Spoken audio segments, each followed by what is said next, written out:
All right, I'm not going to hold it any longer, but I do see we have five people at the moment, so we're going to get started. Thanks so much, everyone, for joining on our live hangouts at the moment. I know you guys are just kind of wrapping up your winter vacation and everything. I know there's certain people are still on vacation, that sort of a thing. But otherwise, thanks everyone for joining the session. What we're going to discuss today is essentially just in a way, the basics of how to tackle a DECA case, as well as any advanced skills that you might benefit from, or any tips you guys feel like you guys want to ask prior to doing your case competition during Provincials 2016. But otherwise, if you guys have any questions, comments, anything you guys want to add into this conversation or this session, I have posted a link on our Facebook page where there is a link you can actually join the session live. Otherwise, you can find the link as well on this event page, or you can find it in our group chat. But you can also add the comments onto our Facebook page under the specific post, or even on the event page itself. So, just working out some few kinks here. Sorry, bear with me, guys.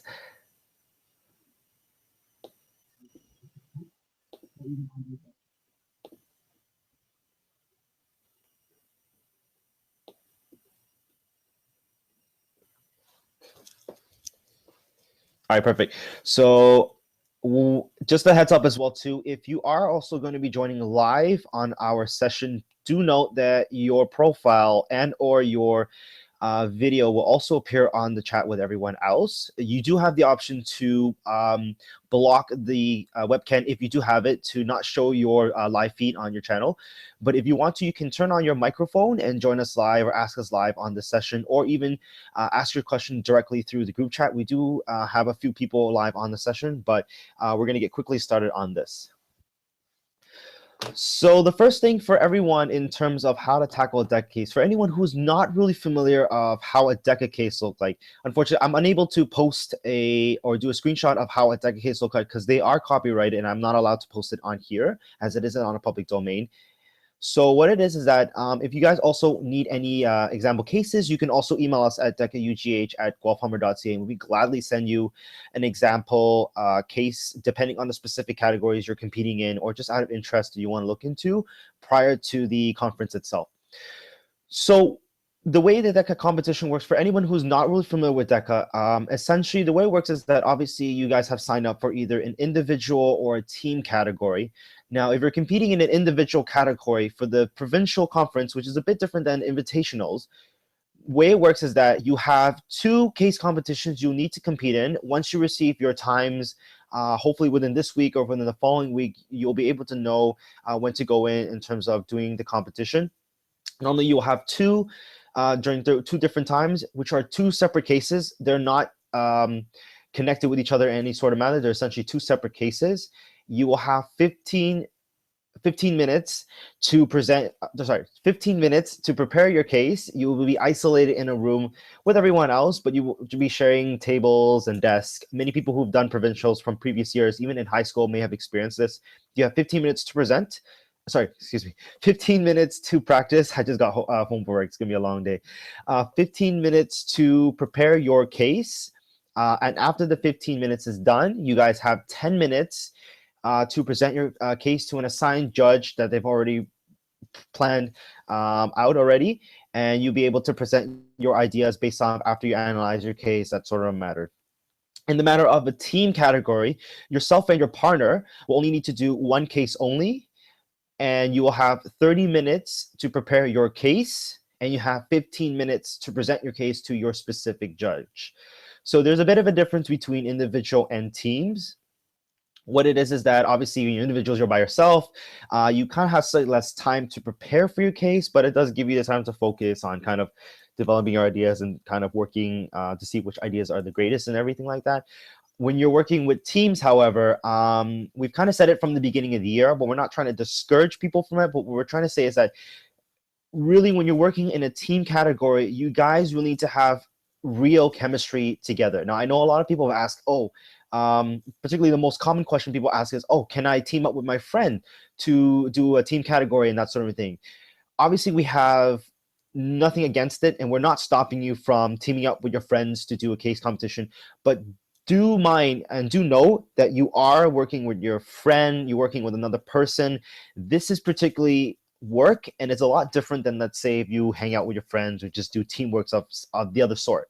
So be mindful that you also have that 30 minutes to work together, to really brainstorm and kind of come up with ideas that you both will benefit and you both will agree on, and to not waste time on butting heads with each other, because we've experienced it. I've heard it myself many times, that a lot of students in a way come out of the case competition and have said, we struggled a little bit. We felt like, wow, 30 minutes, it seemed like a lot of minute time at the beginning, but it went by so fast because most of the teammates, they were kind of either butting heads with each other or just kind of having a lot of conflicts with each other in terms of the ideas and agreeing on one point. So if you have the time as well too, and I recommend anyone who's doing a team to find a time to meet up with your team partner prior to the conference next weekend, to at least come together, build some sort of bridge with each other, and kind of build some commonalities, and just try to figure out ways that could benefit each other in terms of how you would be able to work together, plan your ideas, and as well even download a case, or just essentially email us a case and we'll send you one.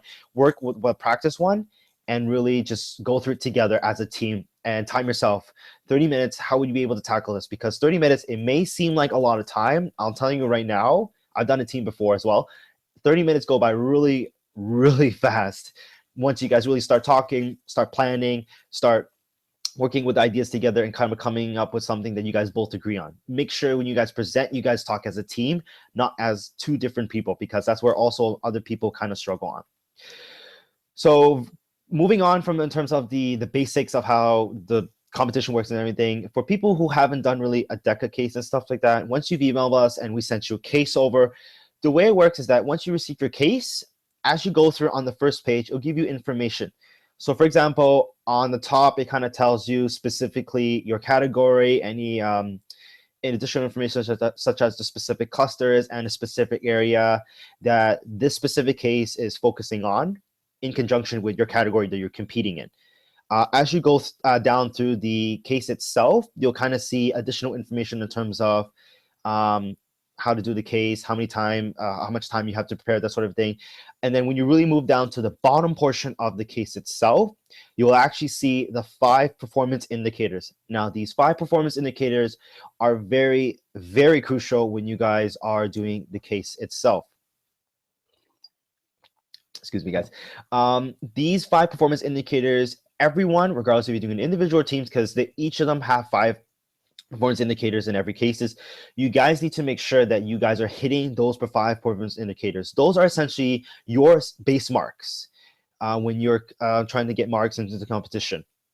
You'll see them that they're related to the specific case itself, and as you read the case, you'll see many of them relate back to these performance indicators, and your answers, your ideas that you're going to present to your judge and as well to your notes, you guys need to make sure that you will need to focus on these questions. Sorry, not these questions, these performance indicators. Because like I said earlier, the chunk of the marks come from that. I honestly believe, because since I've been doing Deca for 5 years, really 70% of your mark comes from those performance indicators. And many students have experienced this, and they come back to either me or to other people that they've missed the performance indicator, and once they got their marks back, they really see on their mark sheet how much of an impact it affects on your marks. So really, don't forget and don't miss out on these performance indicators, because these are very crucial, and these are kind of essentially the guiding pathway on how to tackle a case and how to tackle your specific case. They're kind of hints of what the case is all about. So on the group chat, I see we have a question here from one of the delegates. It says he wants me to go over the cases, and he wants us to talk over about the online quizzes we have to do. Yep. So yeah, we'll also talk about the online multiple choice, which will be taking place this weekend. I'll briefly mention it right now, but I'll mention more in detail at the end. The multiple choice question will take place this Friday and this Saturday. It's going to be on a set time that we have the room booked in terms of the computer. We will be providing that very shortly as well too, and as well we're going to repeat this information on our second session. Everyone will need to be here, and I mean regardless if you're doing, unless you're doing a special case, with the exception of a the quiz bowl. Anyone doing a case competition, individuals or team categories, or even anyone who's competing in the quiz bowl will need to come to this multiple choice quiz, because this affects your overall mark. So the marking wise essentially is that if you're doing individuals, you have your first oral, second oral, your multiple choice testing, and then your overall, which is the 3.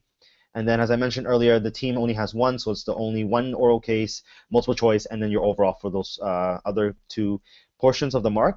But you'll need to be on the campus to do your multiple choice test. We will provide you all the information on how to do the test, how to log in, that sort of a thing. Now, you guys are not allowed to do this test outside of the campus. Now, what it is that it's done online, and Deca-Ugh is using this system to proctor this multiple choice test, and it can detect that either A, someone else is doing in some other waves, essentially not part of our big group. Number 2, they can tell that they can read your IP address, which means that they can tell where you're doing your test. So if they see that you're doing your test outside the campus, doing it at home or somewhere else, you're going to receive a 0 on that. So you guys don't want to lose out on that. Now, I know I had some emails asking, oh, I'm out of the country, or I'm not busy, I'm busy and I'm unable to come to the multiple choice test. A lot of people have asked this, and a lot of people from other chapters have asked this question. Unfortunately, you will have to miss this exam, and you will have to receive a 0 on this. There's no way I can't move it to another date, because it's only these 2 dates, and I can't control the way it works. And all the chapters across Ontario are doing it at the same time. Now, there was also an email from Deca-Ugh mentioning that anyone who's attending this conference called JDCC, I'm not really sure what it's called, or the acronym of it anyways, anyone who's doing that, please email us ASAP. You will be doing this exam at another date. Deca-Ugh will be verifying that you are attending this conference, and once they verify you, you'll be doing this at another date. Most likely it'll be on this Thursday. But otherwise, everyone else will have to do it either on the Friday or the Saturday. It should only take about an hour and a half. You won't need to stay all day or anything like that, but you can stay after to ask any questions prior to provincials. But make sure you guys come to this multiple choice, and I apologize really in advance for anyone who's unable to attend and who's going to receive a 0. This is very common from previous years, how people miss the multiple choice test because they're out of the other country, they're still on vacation, that sort of thing. So I really apologize for that. There's ultimately no control for me to do this.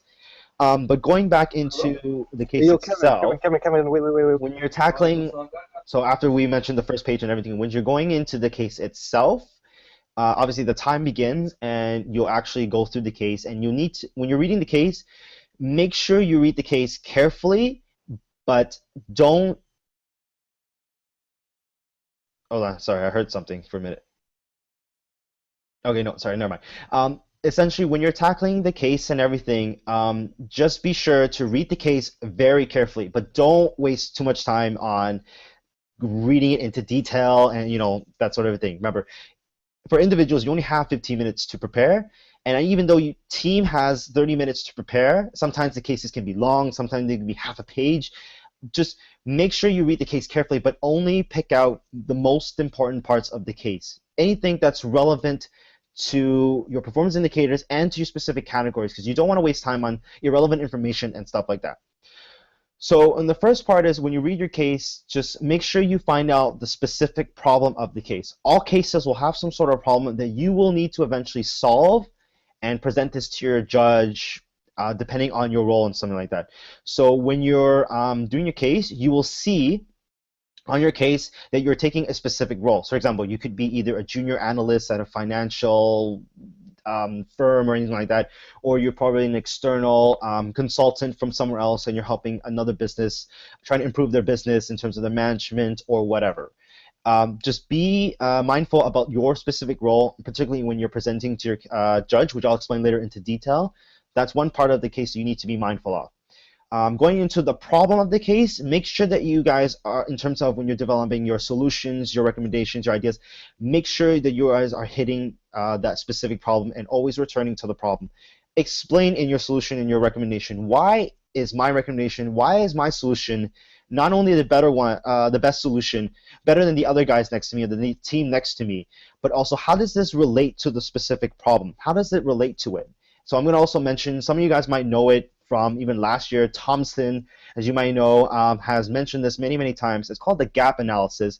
Which I'll explain the detail in a few seconds, but when you're doing your solution, your analysis, and your recommendations, be mindful that you guys are relating it back to the problem and making sure that your idea is also a unique one, because you don't want to be also mentioning the same old type of typical thing, which can be okay in certain situation, or if you want to put it in this situation, in this case you can, but you got to make sure that your idea stands out from the rest. One example of this is very common, and I know a lot of people use it. I've used it myself, but it's about making it unique. The term of using social media as an advertising, depending on certain marketing categories or management categories. So most people always mention, and when I've done this with practice case, most people mention that, okay, we're going to use social media. We're going to use Facebook, Twitter, Instagram, Snapchat, whatever the sort is.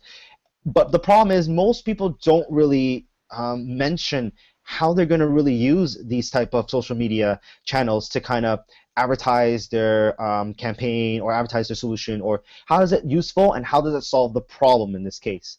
But even when people even mention about how they're going to use it, in order for you to really set yourself apart from everyone else, you need to be creative and need to be unique in terms of how you really use these social media campaigns. So, for example, I did a case last year at the York Invitational, and I did a retail management case that I got first place in. I'm not here to brag, but just to give you a heads up and everything.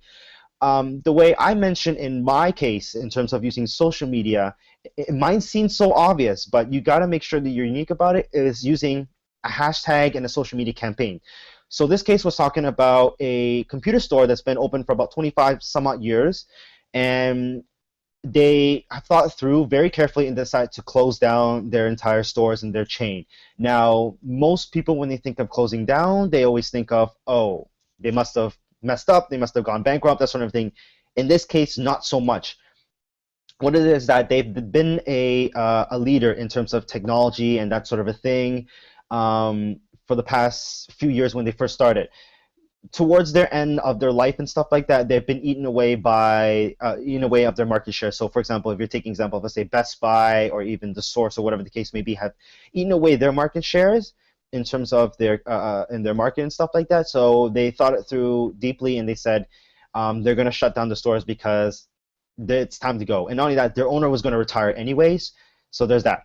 So my ideas in terms of the social media campaign was to have a hashtag called Tower Memories. So what it is that people would come in, they would either take a selfie of their favorite employee that they've spoken with, maybe some employee that helped them, kind of give them excellent advice in terms of technology or the computers, because in the case itself, it mentioned that they have a huge reputation of offering excellent customer service to the customers and excellent support services after they purchase their stuff. So really taking pictures of stuff like that and posting on Instagram or Facebook and just kind of putting a little comment saying that, this gentleman here was an excellent help. I'm going to miss Tower Computers, which is the company name. And they also put the hashtag Tower Memories. And I also mentioned on top of it where you can also mention that we were running a contest. So saying that anyone who posts with the hashtag Tower Memories will be entered to a contest to win 50% off their sales in terms of liquidation and stuff, because they're closing it out anyways, right? And then one additional thing, and this is outside of social media, so this is where your creativity comes in. So outside of this, I mentioned about having a big kind of event on the very last day that they're about to close, where they'll have like a countdown clock, kind of a party in a way. Instead of a somber or sad occasion or sad event, I tried to make this closure kind of exciting, happy, and something that people want to remember rather than just something that's just a little bit depressing in a way. So really having a countdown, celebrating, the 25 years that they've been in business, that sort of thing. My essential motto in terms of this closure, what I kept mentioning over and over, it was to close with dignity. So just to wrap it up and just being concise about this, being creative and being unique in your solutions and your recommendations is highly recommended, because this is the one way that you can set yourself apart from the other people's ideas and recommendations. Now, going into the gap analysis that I mentioned earlier. So essentially, gap analysis, interpreting in my own words, essentially saying that you have a problem that that you have, and you're trying to figure out a way to get to a solution. So essentially, to get from the point A to the point B, what would you be doing in terms of your recommendations and your solution to get to the end point, while at the same time solving your problem in the beginning? So like I mentioned about the case competition from York, really my solution was to ensure that we want to get as many people coming into Tower Computers to purchase a lot of the products, but also to kind of say goodbye for the very last time to their favorite employees, kind of get them to come to the store anyways. And all in the end was to kind of to solve the problem of how we'll be able to sell all our remaining inventory, how we'll be able to generate some sort of profit, that sort of thing. So really, when you're doing your case and stuff like that, when you're building your recommendations and your solutions, be mindful and make sure to always relate your solutions back to the problem. And when you're doing your recommendation, always set out some sort of a timeline. How are you going to get to your solution, or how long is it going to take? If you can mention numbers, like reasonable numbers, we got to make sure you can't BS your numbers, because if you BS your numbers, you have to make sure you can back it up. But you guys got to make sure that when you're doing your recommendation, your analysis, you need to make sure how you'll be able to get to that point, to get to your solution. And you also need to make sure that you guys are practical in your solutions, because many people who really bring out their ideas and recommendations and their solution are not really practical, and it can't be scalable, meaning that it's just almost practically impossible. So some people think that they can do a campaign, big, huge celebration and everything, and realizing that it's going to cost you $5,000 or $10,000 for a really, really, really, really, really small company, not even a large, big chain. So you got to be mindful about this case-specific information and making sure that your solution is practical for the solution, practical for this specific case itself, and in terms of the information, and for the business or whoever you're trying to help solve the problem with. So just kind of clarifying what I mentioned earlier, just making sure when you're reading through the case itself, take your time in terms of reading it, but don't waste too much time reading the irrelevant information. If you want to write down some of the case information on your sheet, there's nothing wrong with doing that. In fact, I highly recommend you do it, because I do that sometimes, particularly if when I present, I might blank out, or I feel like this information can be useful when you're trying to retell your problem or retell some of the case facts when you're presenting to a judge, because the judge, even though has their own copy of the case, they may have read it, but they might not remember it, or that sort of a thing, or it's just to assist you in when you're in terms of presenting your case to the judge. So as you're doing your preparation, you have 15 minutes of your individuals or 30 minutes when you're a team. Make sure you kind of format it in terms of the gap analysis, how to get to, like, for example, like telling your problem and your solution that you're going to solve, and your recommendation. So what are the things to get from your problem to your solution as well too. And make sure, like I mentioned, to kind of mention any timeline, any costs associated that make sense in the case itself. And then once you're done and everything, also to make sure I have like a concluding kind of anything I'll mention later on in terms of when you're doing your presentation later on in this session. So far I haven't really seen any other questions here. There's another question from another delegate asking the type of questions are going to be on the online test. So I'll answer that right now. So I know a lot of students have asked me, where can I get some example questions? Where can I get some additional content, some sources of how to prepare myself for the multiple choice test? Previously, when you logged into your Deca-Ugh account, there is a section that says student resources, and you would be able to access some of the cases from before, but even multiple choice tests. For some reason in the last semester, they cut off the access to it. I don't have access to it. Nobody else has access to it, and I can't find this information. Like, we do still have the archived cases from the previous years, but I don't have the access or any sort of document, any sources in terms of the multiple choice tests from previous years. I'll try my best to look for it. If we manage to find anything, I'll be able to send out an email or post on Facebook, but if you need to, you can always send us an email and we'll send you a copy to prepare yourself. But they're all mainly just general business questions, depending on your specific cluster. We will mention this earlier prior to the multiple choice test itself, but it's specifically generalized business questions that's also basic on your specific cluster. So if you're doing like a finance category, it could be related to a finance related questions. If you're doing like a marketing question, it could be related to some sort of marketing, a little bit of psychology, because I've seen this before. I have no idea why. But they're mainly just business generalized questions based off your specific category. And weirdly, there's going to be some random questions about DECA and stuff like that. So, you know, there are going to be some weird questions and stuff like that. So, I mean, we're there to help you out prior to the multiple choice test. So, you know, we'll try our best to find this content. But, you know, anything like that, they're just general questions that you can either prepare yourself, and just other questions from DECA as well, too. So I mentioned about the preparation of the case. If you guys have any questions about in terms of preparing the case, also if you guys have any suggestions, any tips that you guys want to put on from basic previous experience and stuff like that, don't be afraid to put this on the group chat for everyone else to see, and for us to kind of tackle and talk about this as well too. But until then, I'm going to talk about the presentation portion of your case presentation. So once you've done your preparation, after the 15 minutes and the 30 minutes for the team, you will be brought to a specific judge that you will be assigned to. You don't have the option to choose a judge in this case, but you will be presenting a judge your solution and your recommendation of that sort from the case itself. Now, if you're an individual, you'll have 10 minutes to present. And if you're on a team, you have 15 minutes to present this case. Now, unfortunately, I forgot to mention as well too, when you're preparing your case and stuff like that, there will be no timer for you to see. There will be someone there who will tell you how many minutes you have remaining, but you won't be able to see some sort of a huge clock telling you how much time you have left, that sort of thing. So when you're practicing your cases and stuff like that, if you guys can, just try to time yourself without looking at a clock, because really, excuse me, if you practice this case by looking at a time, you're going to rely too much on the clock itself. And when you really do the case, you won't really feel the pressure. You won't get used to it. You won't prepare yourself for it by the time you do the case during provincials. And by the time you have some of the information down, you might never know you have 5 minutes to go, or you have 2 minutes to go. So we want to prevent the huge sudden overreaction in terms of the pressure of preparing your case.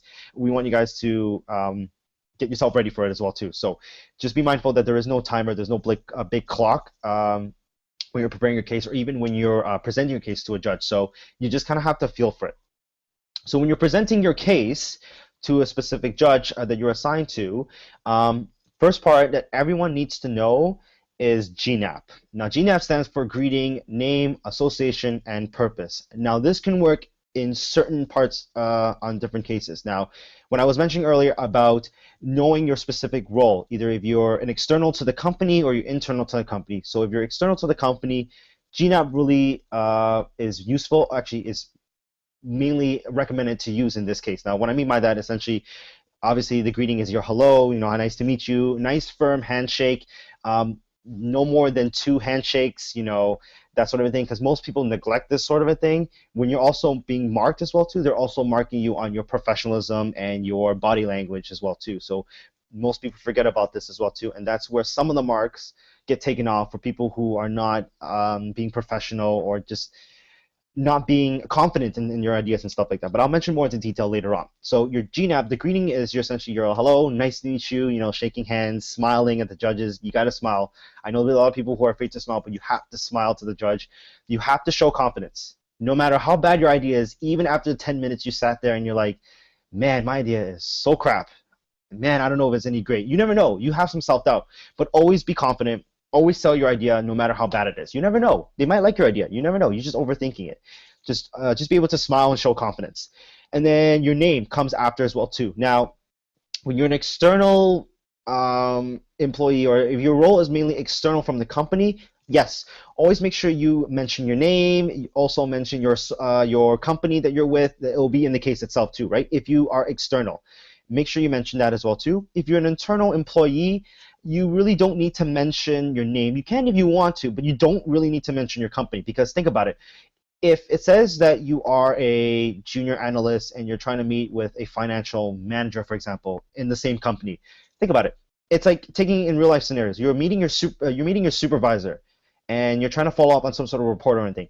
Do you really need to mention your name and your company, everything? They know who you are, number one, and they know that you work for this company, right? A name is okay, but the company is not needed, because really, think about it. Treat this as it's like it's real life. Put yourself into that shoes. If you're a junior analyst, put your shoes of a junior analyst. If you are an external consultant, put your shoes as an external consultant, because you really are taking the role of it. So that's how the end part of the GNAP works. Association is, like I mentioned, the business of itself too. It also relates to you whether you're external or you're internal, so really be mindful of that as well too. And purpose is kind of almost in a way leading towards the problem in a way. So just kind of mentioning to your judge, why are you here? Why am I not necessarily why am I presenting to you? Why am I here? right? You can just mention saying that, oh, I know you wanted me to follow up on a report, or you said you wanted me to analyze some sort of situation, that sort of thing, blah, blah, blah, whatever it is, right? You're almost leading way into the problem and you're explaining in a way why you're here in the first place, right? Why did you call me in the first place, right? Why am I here? So that's kind of how you do the P portion of the GNAP. So GNAP is always the first portion when you're doing your presentation. Now, when you're doing a team, make sure when you guys are doing the GNAP, be creative about this. Making sure that you guys are presenting yourself as a team rather than just two different people. So if you want to say that, hi, my name is person A, and the person B will say, hi, I'm person B as well too, and you guys can say together, we're part of this or whatever. Make it unique, make it interesting, make it something that the judges will either laugh, smile up to, or anything like that. Just make sure that when you're doing a team presentation as well, make sure that one person isn't leading the presentation and then person B is following you, or vice versa. Making sure that you guys are speaking equally as best as you can, making sure that you guys speak as a team rather than two separate people. I've trained people, and I know many other of the executive team have trained people, and sometimes when they are being trained with us, sometimes they speak as two different people rather than just one big team. Team chemistry is also important for this, and judges are looking for that as well too, right? So there's a little bit of portion of the mark there. So instead of, let's say, when you're doing a GNAP, person A doesn't say, hi, my name is person A, and beside me is person B, because now it's showing that you're the only person leading this presentation, and person B is like just standing there as like a second person, or just your on, I don't know, your assistant or anything like that, right? So it seems like he has nothing to say, or it seems like he has no contribution in this presentation. So be mindful that you guys are presenting as a team.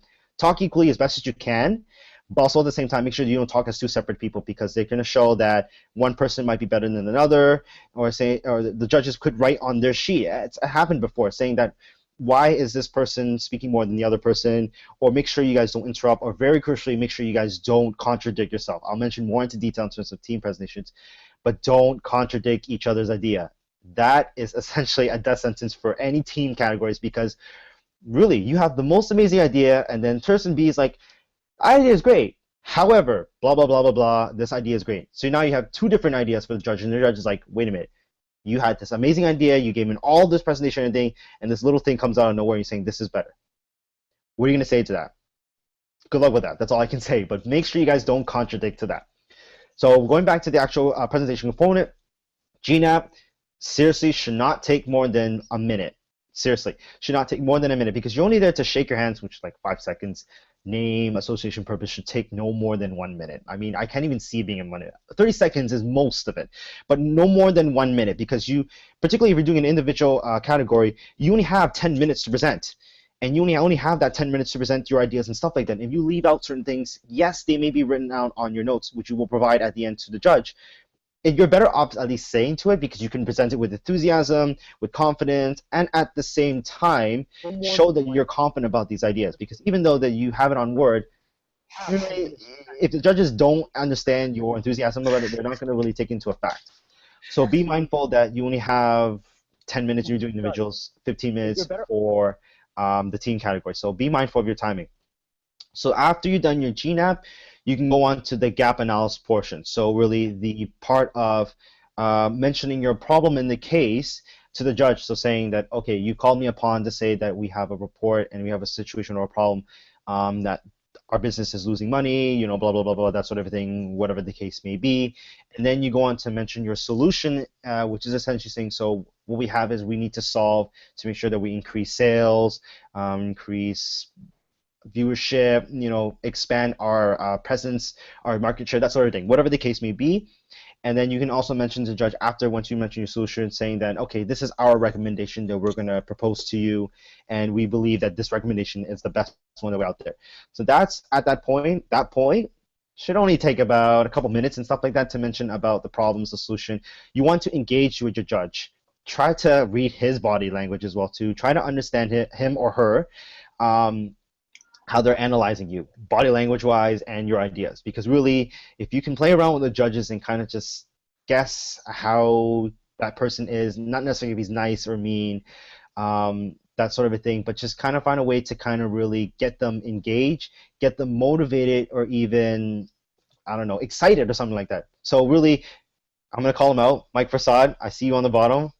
Really, I know when you did your presentation with your judge, these guys, Mike Prasad and Tino, they did sports entertainment last year as well too. For their judge, they mentioned a football player. Now, if I made this incorrect, Mike's probably going to comment this in the group chat.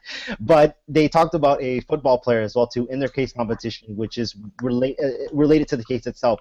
And in their question and answer at the end, which you will have with the judge, they mentioned to Mike and Tino saying that you guys honestly are the only team that I've ever like judged in this competition that ever even mentioned of a football player or any player in as professional sports, because most people in these food sports entertainment, it's more marketing rather than actually implementing sports. So really, I know it's a bit off topic, but even relating to your personal interests and stuff like that can really benefit you and stuff. But I'm not going to get into that. But really finding ways to engage with your judge, finding ways to get them excited to really grasp your idea and say that your idea is better than the guy next to you or the team next to you is how you will be able to place. So once you've done all that, the gap analysis in terms of your problem, your solution, and then your recommendation, every time you mention your recommendations, always try to relate back to your solution and how it relates to the problem. So in your recommendation saying that we're going to have a social media campaign, blah, blah, blah, blah, blah, that sort of a thing, also explain how this solution or how this recommendation relates to your solution and how does this recommendation solves your problem. Most people just throw out a recommendation. They don't really mention how it really solves the source of the problem, the main problem, or even how it relates to your solution. And that's how judges are looking for in terms of when you're presenting your case as well too. They want to make sure that this relates everything back to the case, that your recommendation is not irrelevant, that it makes sense in this case as well. So be mindful when you're doing your recommendations to mentioning that how it relates back to the case problems and the solution. Now I know a lot of people are going to ask this. What's your recommended number of solutions, or sorry, recommendations that you should put in? My answer is there is no kind of a number in a way, but I don't mean only have one recommendation or two recommendations. On average, most people put like three recommendations, which is more than enough. Some people might have two big ones. Okay, that's understandable. You can't have one. That doesn't make sense because one solution is essentially nothing. But having, let's say, two to three, four might be pushing it, but really around the three mark is okay in terms of your recommendation, but also be mindful in your specific case. Some cases might ask you for more, some might ask you for less. Depends how you're going to present to it or how large your recommendation is. It really depends. There's no set numbers, but also at the same time, you only have 10 to 15, 10 minutes for individual, 10, 15 minutes to present, and 15 minutes to prepare, and 30 minutes to prepare for teams. So making sure that you have the relevant recommendations and something that's really going to hit it out of the park is what you guys need to hit. So that's essentially that. I see another question here. I might as well just answer it right now from another delegate asking tips for a BFS case. Now, like I said, Mike Prasad is in this call, so he will be putting something on this group chat that I might miss or I might say incorrectly. I will try my best to see if I can answer this question. For a business financial case, anyone who's done finance already or will be doing corporate finance or stuff like that, I know you guys have the I've taken finance and stuff like that. If you guys still have the textbook, that sort of a thing, be sure to look through the textbooks or even just Google additional finance topics and stuff like that, because you guys want to make sure that you, and seriously, this is not limited to just finance. This is for all cases in all categories. The tip is making sure that you guys expand your knowledge on the specific case category you're going to. So if you're going to sports and entertainment, making sure that you guys expand your knowledge on the sports industry, the sports world and stuff like that. Accounting, making sure that you guys know your definitions, your gaps, your IFRS definitions and concepts, making sure you know your calculations off by heart, making sure you guys are confident in what you're saying and in the ideas. Marketing stuff, making sure you know your concepts as well too, making sure that you also read over the concepts from consumer behavior, because I've used some of it in my case competition for York. But mostly in marketing, a lot of consumer behavior does get involved. And particularly if you're doing retail management or even travel management, it does involve a little bit of psychology, hence the consumer behavior part. So making sure you know your concept in that and how it can relate to kind of selling your idea. Just really expanding your knowledge into the specific area that you're going into or you're doing in this competition is very helpful, because it allows you to know that you know your stuff and you know that you have a knowledge in the specific area. Even though you might not be going into the specific area, you could learn it out of your own knowledge, but really going into the definitions, knowing them up by heart to also relate to it as you present to your case. Don't go into detail. And another thing, if you're going to mention any concepts and definitions, don't give them the definitions. Really, these guys are industry professionals. They know what it is. They know these concepts. Don't mention into details. Don't waste your time with that. You can briefly mention for like 10 seconds, maybe just say, Maslow's hierarchy of needs is essentially just, this and this. And if you're going to use it, make sure, once again, that it relates to the case, relates to the problem, solution, whatever. Make sure it relates to the case. Make sure it's relevant, because don't bring out any case or concepts that it's not going to be relevant to the case, right? Because you're going to waste your time from that. That's the thing. So make sure it's relevant. Relevant is the key point in this when you're doing case presentations and stuff like that as well. Okay, I'm looking at questions because I see a little bit more over here. Okay, so another delegate has mentioned about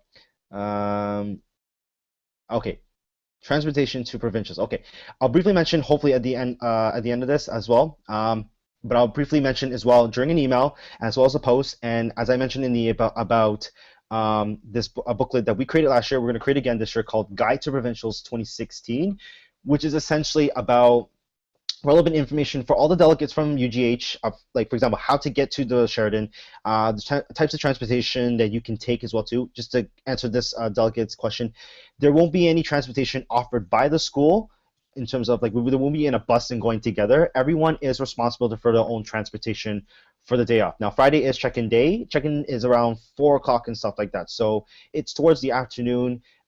Do note that it is during rush hours, so you may need to leave a bit earlier. Not too early, because I won't be there too early to prepare, but you're just going to be standing there waiting and stuff like that. But be mindful, it is rush hour. There's going to be a lot of people if you are taking TTC, or even if you're driving to downtown. There is still construction going on in the Gardner, so any taxis or even Uber who are going to go through that area, there's going to be some traffic, so be mindful as well. Go Bus is okay, but they still take the Gardner, so be mindful of the constructions in downtown Toronto as well too.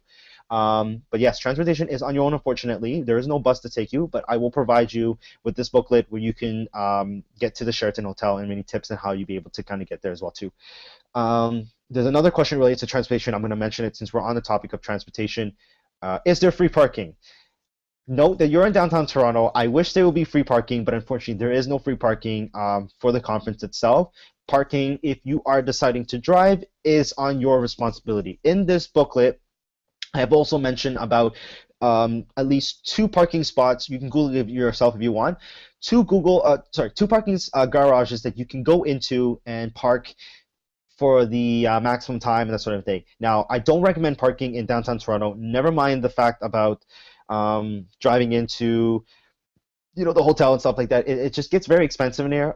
Some other delegate mentioned it's 30 days at the Sheraton. Like I said, you can Google it. I don't drive because I live near downtown anyway. It's 15 minutes away, so I'm the lucky guy. But if you do decide to drive, get together with your other delegates who are attending it. Maybe you guys can split the parking fee, the gas, just get together and work together with it, and then just research about it and how you'll be able to split the cost. But there is parking downtown. Unfortunately, there is no free parking. You will have to pay for it.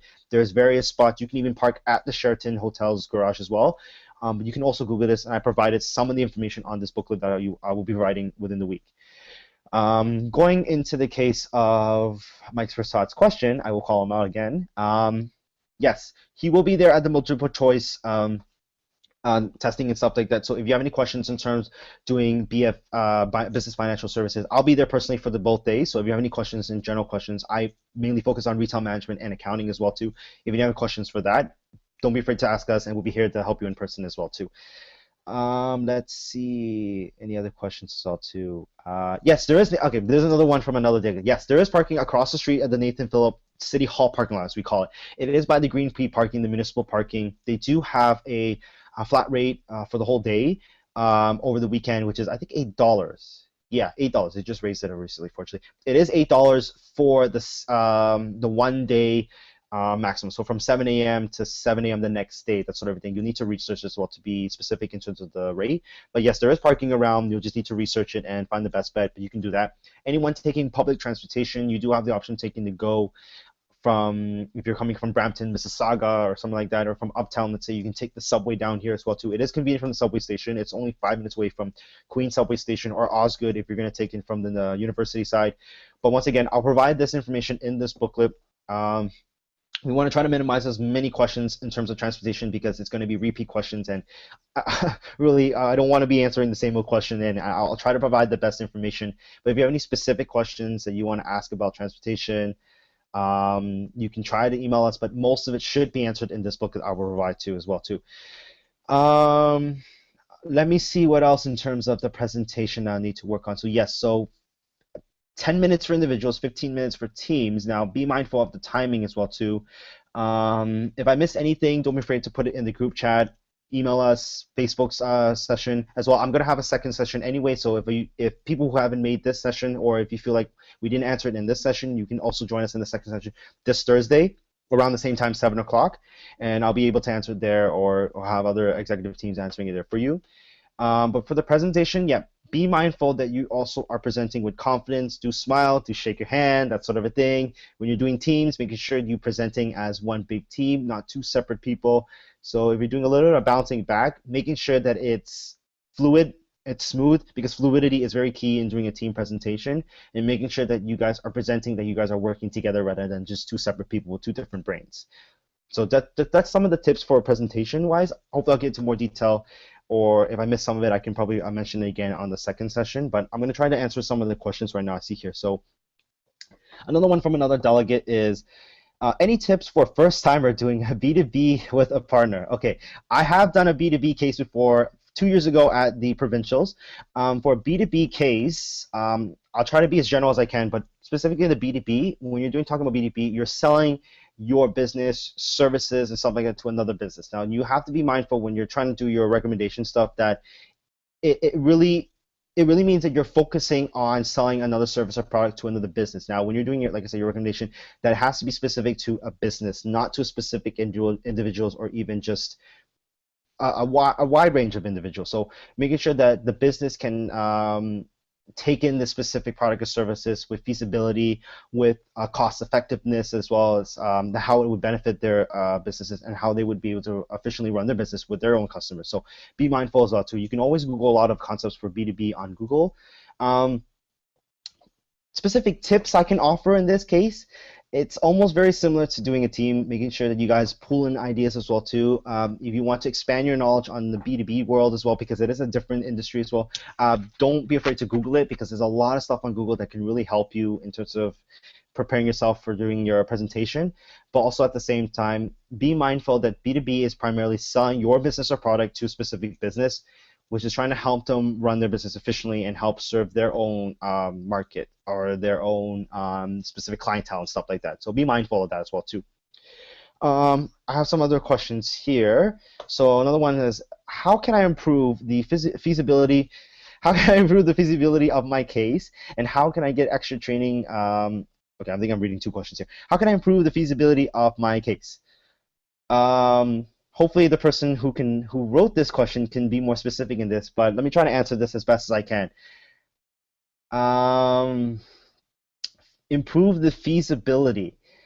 I guess the best way to answer this case is, try to make sure when you're offering your recommendations, like I mentioned earlier, that not only it relates back to the case itself, but also that it makes sense and it's relevant not only to the case, but it's also practical.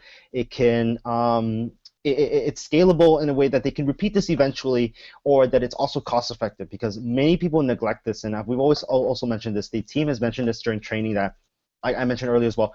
Make sure your recommendations are feasible, it's cost effective, and it's something that you can apply in real life. Like, for example, if this judge would be able to take your ideas and put it to either his or her business, or even offer this idea, I know it's stealing it away, but offering some sort of an idea similar to what you have out into the real world. Can this work? Can this really work? Because like I mentioned earlier, there's a lot of students who always mention brilliant ideas, but sometimes they're huge ideas, something that's worth either $10,000, $25,000, or something that's so huge, and your case itself is only helping a small business.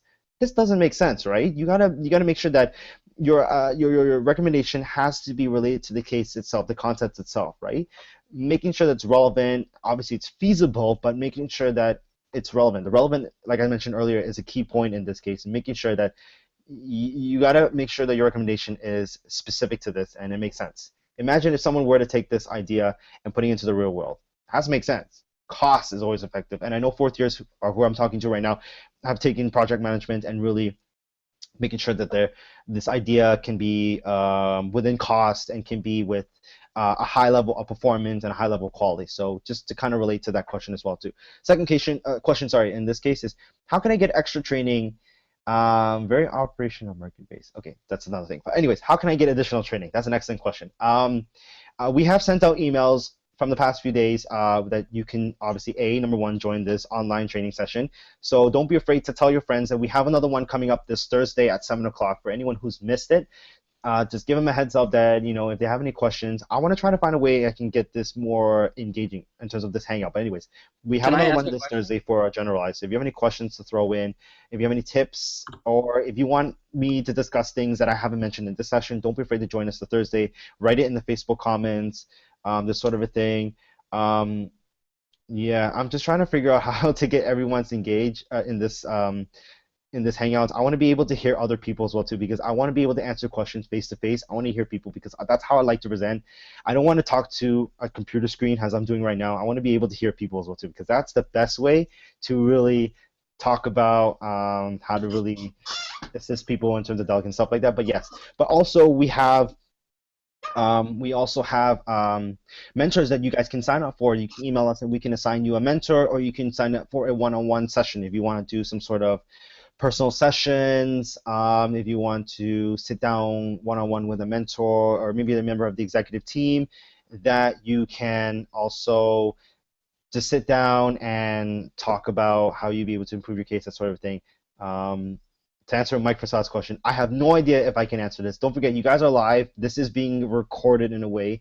I try to edit stuff out, but be mindful of what you say as well too. But I'm going to stop here. I'm going to see if Mike can speak because I want to hear him, see if he can say anything. Thank you, Kevin. I really appreciate you giving me the opportunity to speak.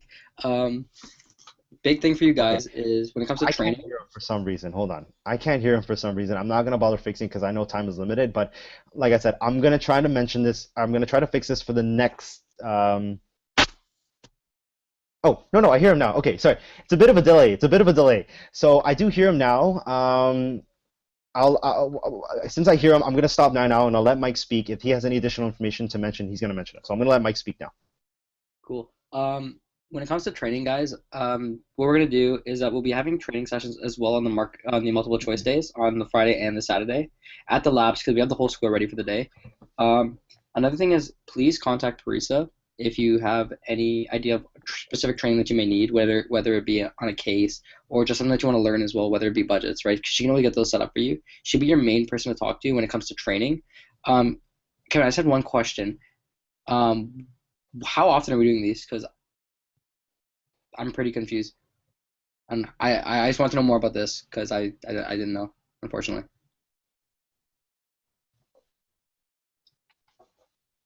Okay, so I see Mike has stopped. So this is interesting because this is the first time doing a Hangouts. I know it's a bit of a delay, so I'm hearing literally Mike what he's saying right now.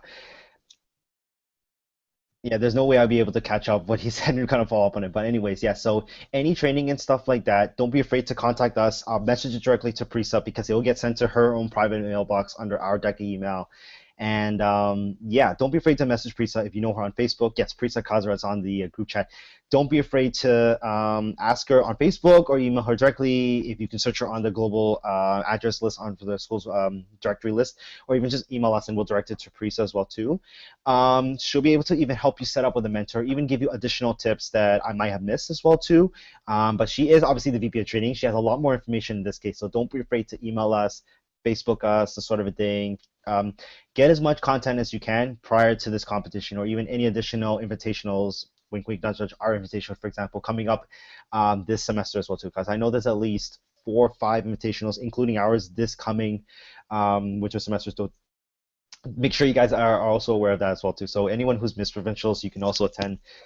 Excuse me, some of this conferences as well too. So I'm just trying to think anything else I need to mention. I don't want to hold up anyone's time. I know it's meant to be 1 hour. I will try to keep it at the 1 hour next time. I can maybe stay a little bit longer, but just to wrap things up, as I mentioned earlier, that the presentation and the case analysis. Oh, just another thing.